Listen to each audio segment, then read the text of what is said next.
Hello, everyone. Hello again. We're in the Pure Worship book in a new chapter. I think it's chapter 20. Mm-hmm. On what page? Page 211. Well, before we plunge into the paragraphs, I think it's important to look at the focus. I'll be looking at the screen, by the way, and Vivian will be reading from the book. Mm-hmm. And the focus is very simple, just a few words here, right? Yeah. What does it read? The chapter is called Allot the Land as an Inheritance, and the focus is the meaning of the division of the land. Right. This, despite the fact that on these two pages, this one and the next one, you've got a pretty large picture of the land, and it looks like the Mediterranean, and it looks like farmland, and it looks like a river and mountains in the distance. Mm-hmm. It looks like Israel. Yeah. But then on the next page, you've got, you've definitely got a map of Israel, and it's divided up into the tribal allotments as listed for us and organized for us in the 9 chapters that remain in Ezekiel. So isn't that the meaning? Is what you would think. You would think that, wouldn't you? Yeah. It has something to do with land. But the focus, they say, is the meaning of the division of the land. You're down a rabbit hole instantly. Yeah. Looking for some symbolic meaning in all of this. And you'll, of course, find it, right? Yeah, instead of it being about the division of the land. Let's read the first 2 paragraphs anyway, the intro to this chapter. And there's at least 3 problems I can see in these 2. One is chronological, and we'll get to the significance of that in a minute. But the other 2 is just the omissions of the text, because the texts here are Numbers, Joshua, and Ezekiel. Yeah. You've skipped over the first 3 books of the Bible, and especially is that important because you skipped over what Genesis has to say about the land. Yeah. What is the purpose of the land, and to whom does it belong permanently? So let's read the paragraphs first, just to see okay. what they do with all of this. Ezekiel has just seen a vision that must have made his thoughts travel back nearly 900 years to the days of Moses and Joshua. At that time, Jehovah outlined to Moses the boundaries of the promised land, and later told Joshua how that land should be allotted among the tribes of Israel. But now, in the year 593 BCE, Jehovah instructs Ezekiel and his fellow exiles to allot the promised land among the tribes of Israel again.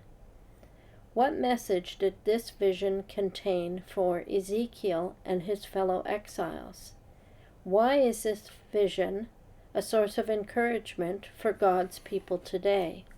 And will it see a larger fulfillment in the future? Well, at least they've framed the last one as a question. Will it see a larger fulfillment? But of course, you've got it loaded already. The gun's loaded, and it's down the rabbit hole. Why? Because you're looking for some greater meaning to what God has said, not just once, but repeated over and over again. So you've got references to Numbers and Joshua and the distribution of the land, realizing, of course, that there's a whole book, the 6th book of the Bible, which is 24 chapters long, devoted to the land distribution. Joshua. You act like that doesn't mean anything at all, because it's all been forfeited now. And you use, it's not here, but usually they use a proof text. We've dealt with this before. They use a proof text from Joshua to say that all of the promises of God have been fulfilled already. Yeah. A lot of Christians do that too, by the way, with the same text. So then you have to ask, does that mean that what God says to Abraham is not going to happen? We'll read that text, but does Joshua cancel promises made to Abraham before? Yeah. And does one generation just break everything for the rest of the people of Israel? Yeah, important questions. But before we get to the Genesis text, and the other one you just alluded to, which is in Acts, where Stephen actually answers the question, did Abraham inherit the thing he was promised? Yeah. That's a one that really disturbed you and I some 40 years ago. Yeah. But before that, the chronological issue in paragraph 1. But now, in the year 593 BCE, Jehovah instructs Ezekiel. Well, yes, if you look down at the text, which is 40 verse 1, the beginning of the temple visions, etc., the land distribution. If you look at the verse that's there, you realize there's a complication here that really destroys the complete chronology of the Watchtower, their understanding of ancient history, but also their version of the last days. What is that? But before that, why is 593 asserted here at all? Well, you're the only people who believe this happened in 593. It's because they work backward from 607. Yeah. You know, so if you think, well, this is the date that we believe, and then you work backwards, well, that's not using scripture. That's using your own conclusion to go circular back. reasoning. Yeah. Yeah, so we challenge everybody who doubts what we're saying to go to any commentary on Ezekiel. Mm-hmm. And you should be able to look up 40 verse 1 where you have the dating. Here's the verse. Look up this verse in any translation, and you'll see it translated similarly and identically sometimes to the way the Watchtower does it. But what does this verse do to the Watchtower chronology? Listen to it carefully. In the 25th year of our exile, at the beginning of the year, on the 10th day of the month, in the 14th year after the city was struck down, on that very day, the hand of Yahweh or the Lord was upon me, and he brought me to the city. Mm-hmm. What's What's the problem? It's the exile doesn't line up with the destruction. And if you're a witness, you have to believe that the exile, 70 years long, and the destruction of the city are synchronized. Yeah. At the beginning. Mm-hmm. That is the date of the destruction. In your Has to mind, match 607 Yeah. is the beginning of the 70 years of exile. Mm-hmm. This plainly says there's something wrong with your reasoning.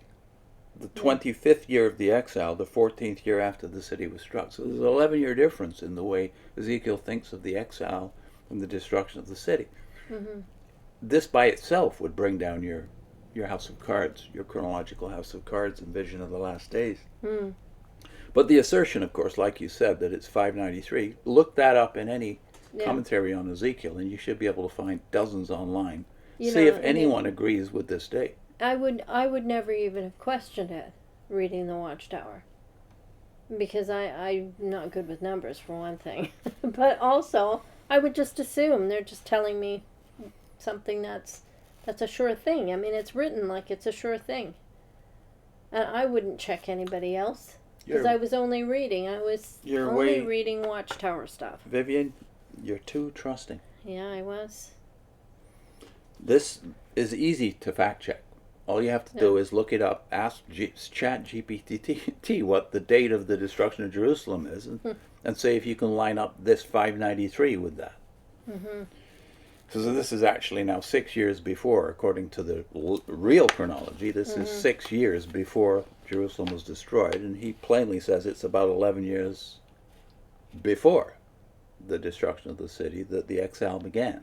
Mm-hmm. And you could even dispute that because Daniel seems to count it from his own exile, which is some years before that. Mm-hmm. Some years before Ezekiel goes into exile. We've dealt with this before, though. It is extremely important, though, if you have loved ones in the Watchtower, to bring all this out. Mm-hmm.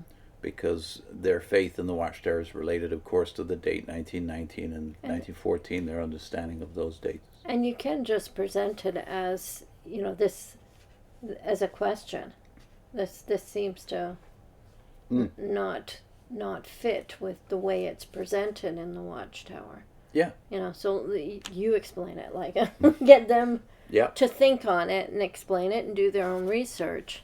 So throw 40 verse 1 in their lap and say what they say. Mm-hmm.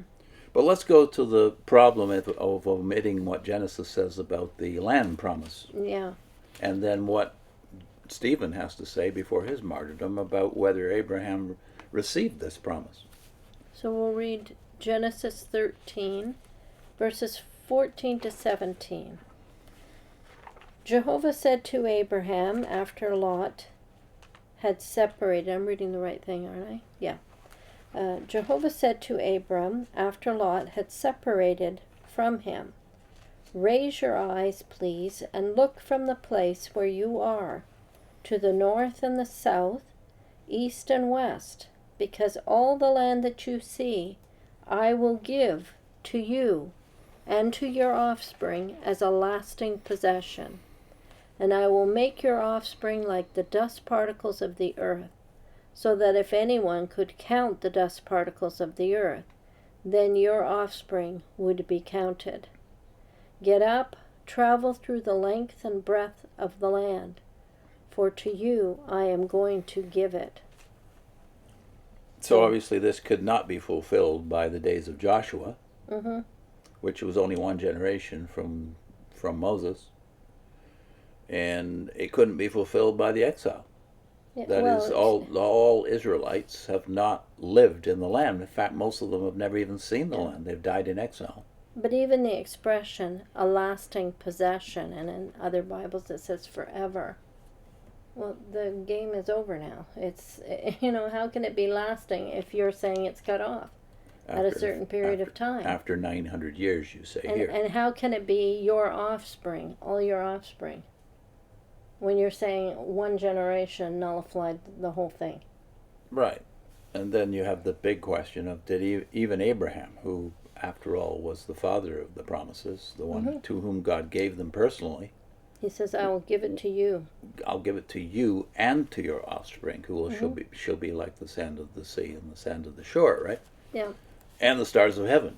Well, obviously, the prophecy of billions of offspring is, well, billions, at least hundreds of millions of them have come. It's come to pass, whether you view it literally or spiritually or both. It's come to pass. But what hasn't come to pass is Abraham himself inheriting it. Because after all, he's told that he and his offspring, his immediate offspring of several generations, will not even inherit the land for 400 years. So what about Abraham himself? And then you've got this in Acts 7. Okay. So I'll read 1-6. Yeah. But the high priest said, Are these things so? Stephen replied, Men, brothers, and fathers, listen. The God of glory appeared to our forefather Abraham while he was in Mesopotamia, before he took up residence in Haran. And he said to him, Go out from your land and from your relatives, and come into the land that I will show you. Then he went out of the land of the Chaldeans and took up residence in Haran. And from there, after his father died, God caused him to resettle in this land where you now dwell. And yet he did not give him any inheritance in it, no, not even enough to put his foot on. But he promised to give it to him as a possession, and after him to his offspring, though as yet he had no child. Well, Moreover, God told him that his offspring would be foreigners in a land not theirs, and that the people would enslave them and afflict them for 400 years. Okay, that's fair enough. We've got the major point we need, that his immediate offspring, Abraham himself and the patriarchs, did not inherit the land. Yeah. Jacob died in a foreign land.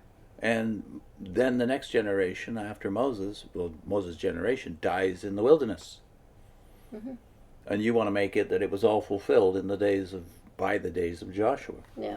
So what I know, when I first tripped over this verse, that he didn't inherit even a foot of it, Yeah. how shocked I was, because I thought, well, the game seems to be over then. If Abraham himself Yeah. didn't inherit the land permanently, When so is he going to get it? when's he going to get it? And why is Jacob want his bones taken back there? Why does Joseph want to be buried there too?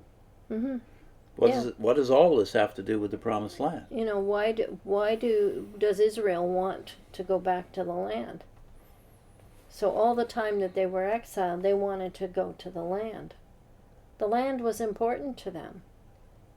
They believe those promises in the scriptures. So it looks like You're the one that's, as a witness, you say, oh, well, now that doesn't count or doesn't matter anymore. Because some were unfaithful, as Paul puts it in Romans 3. What if some proved unfaithful, Paul says, just to get at you?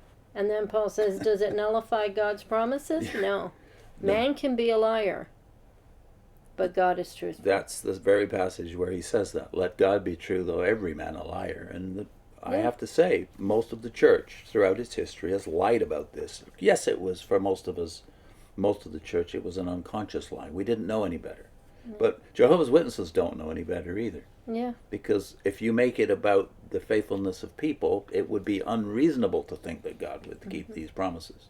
The truth is, we're not familiar enough with the Old Testament, the church or Jehovah's Witnesses. But the great majority of Jews have lived and died outside the land. Mm-hmm. And that's just plain history.